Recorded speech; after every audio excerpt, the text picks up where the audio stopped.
কালকে শ্রাবণ মাসের শেষ সোমবার ছিল, তাই আমরা ঘরে একটু ছোট্ট করে কীর্তনের আয়োজন করেছিলাম। দেখো আমরা পায়েস করছি আর কি, ভোগ দেবো বলে।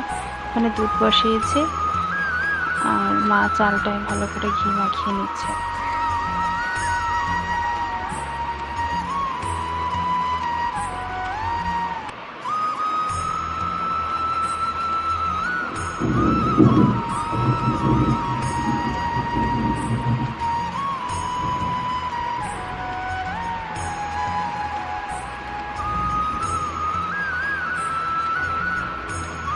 দেখো আমরা ঘরে সাজিয়েছি, মহাদেবকে পাশে শ্রীকৃষ্ণকে বসিয়েছে। আর এই দেখো আমার মেয়ে উঠে গেছে, ঘুমোচ্ছিল, উঠে এখন দেখছে চারিদিকে, এদিকে পায়েস রাখছে।